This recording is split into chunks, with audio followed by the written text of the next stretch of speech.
Hello and welcome to the channel. So it is the reverse fixture between Ghana and Angola, which will be played in Luanda today, Monday at 4 p.m. and we want to have a preview of that game. Okay, so while Ghana beat Angola by 1-0, Central African Republic were also victorious over Madagascar by a 3-0 margin. Can you imagine? Which means that Ghana goes top of the table by 7 points, and then Angola and Central African Republic both have 4 points each. Madagascar is last on the table with just 1 point. So going into this game, we all know how Angola came here to try and intimidate us. So playing at the end in Luanda, will they fancy their chances against us? I think so. I think they would, because having 4 points and playing before your own fans is going to be a motivator for them. They will try and frustrate us and see if they can win. So let's look at how they will try to do that.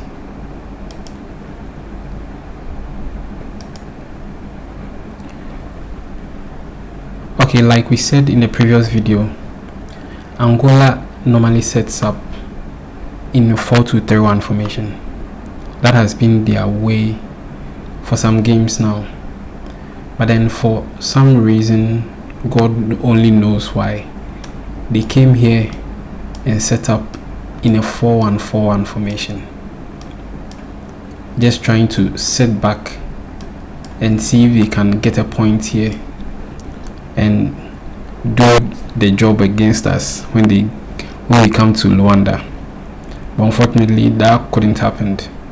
So I think they are going to try to get the goals when we come to Luanda, and unfortunately I believe strongly that's going to be their fall,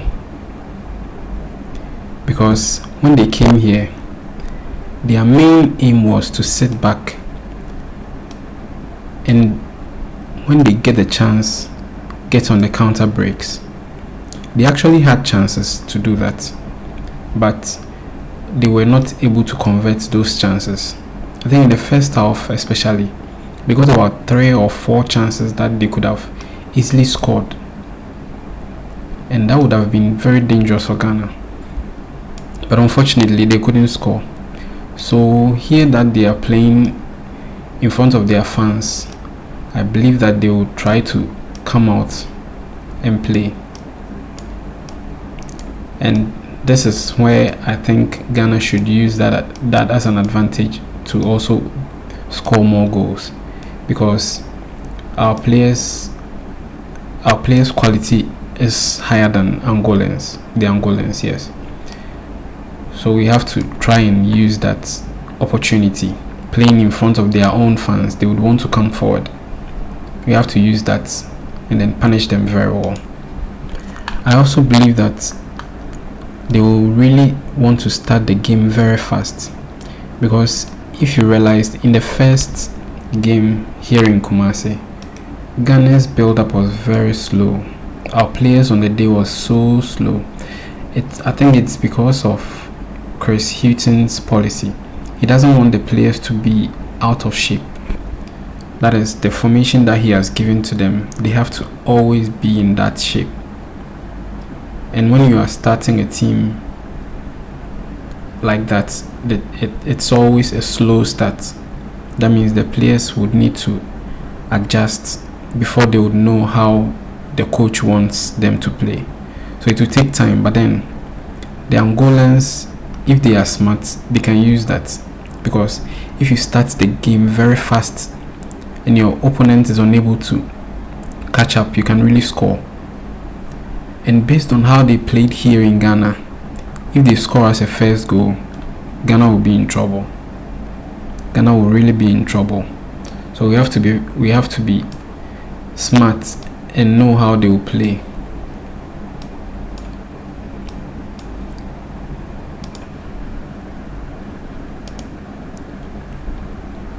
Okay, so now let's take a look at the lineup. Okay, so now let's quickly take a look at the lineup we expect Ghana to use against Angola. Okay, so in the first game in Kumasi, Ghana started with a 4-2-3-1 formation, and I believe that will be the same formation that we are going to use. Most coaches don't like changing their winning teams, so I believe we are going to use the same formation. But the news is that we have 4 players who are missing from the game. That is, Andre Dedeayu will not be able to play, and then we have Jiku, who also got injured in the game, and then we have Salisu, and then Dennis Odoi, Professor. These 4 players will not be able to make it because of injuries. So quickly, let's just take a look at the players that are available, and then those that will be able to make it on the day. So in post, we expect to have our own Atizigi in post. The previous game he did quite well, so I think the coach will maintain him. Okay, on the lateral right, we have a new player. This is his debut call up. His name, they say, is Kingsley Schindler. I hope I mentioned it correctly. Kingsley Schindler. He plays for FC Cologne in Germany. So let's see what he can also bring. And on the left side of defense, we have Gideon Mensah. We already know Gideon Mensah, so there is not much to be said about him. And then right center back, we are going to have Daniela Mate. Salisu is not available, so Salisu is not available. Jiku is also not available, so our only option will be Joseph Aidu, who plays for Celta Vigo. He's not a bad player, just that he has been quite unfortunate most of the times that he has played for the Black Stars. I remember his game against Ethiopia.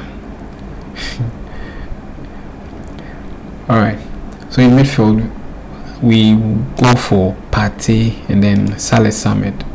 This was our prediction in the previous game, but then the coach chose to go with Partey and then Edmond Dado.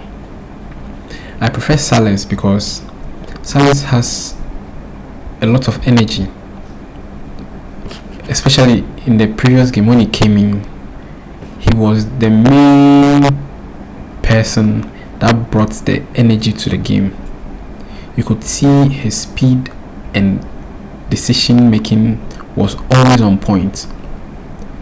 So I think he should be the main player in the midfield to start. If he can start, Partey will have a little bit of freedom to move. I prefer Partey to be the holding midfielder, but then still we don't have a player who can do the progressive midfield work yet, unless maybe someone is there that we don't know about yet. So I think we'll go for Saleh and then Thomas Partey. And then on the right side, I think the coach will still opt for Jordan Ayew. That's how he started in the previous game, so I think he will continue like that. And then on the left, Kamal Adin. That's my player. He's my favorite player in the Black Stars actually. I like his dribbles and skills. And then our star boy, Mohamed Kudus, will play the 10. I expect to see more of him because his partnership with Kamal Adin is quite interesting. Those two players can just change a game at any time. So hopefully they can do the job for us today. And then in the final third, we have gone for Inaki Williams again. I know Semenyo scored the previous goal that we got to take that win, but then I'll still start with Inaki Williams, so that maybe later on when Semenyo comes in, he'll bring that energy again for us to get a win. How to beat Angola?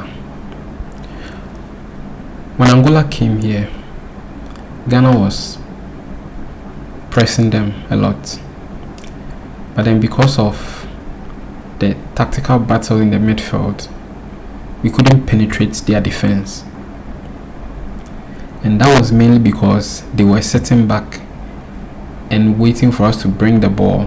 When they take it, then they counter. That was what they were trying to do. So this time that we are playing at their end, I expect them to come forward, and that is why when I expect our lateral defenders to be making these kind of moves.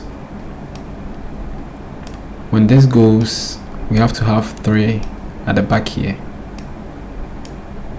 When we're moving this way, we should have 3 at the back here to always anticipate that counter attacks, because though we are playing at their home grounds, they are not better than us. Players wise, they are not better than us, and even on the pitch, we are also better than them if our players will have their day. So I expect our players to really put on a very positive performance. And then this player, Kamaldeen in the previous game was mostly seen coming here. And then Inaki Williams, when he sees that Kamaldeen is not there, then he will come here. And that means we would have no one here in the final third. I don't want to see that. I want to see Inaki Williams always in the penalty box of our opponent, because Kudus is not the player that will be coming there. Kudus likes picking the ball from this side, coming in and shoot. That's what he likes doing.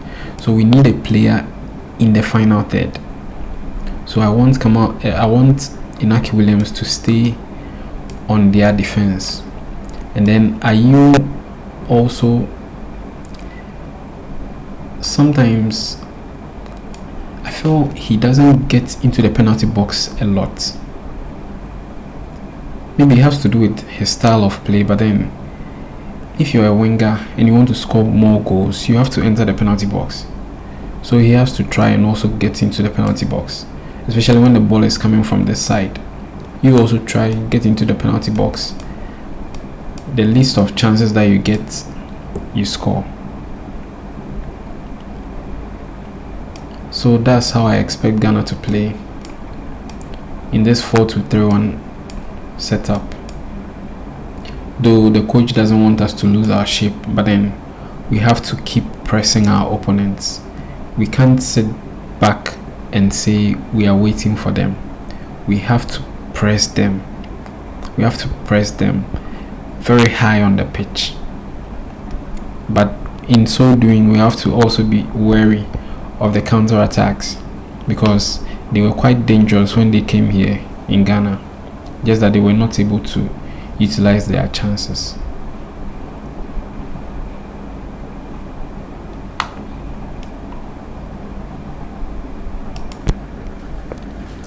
Now let's look at how we can beat Angola.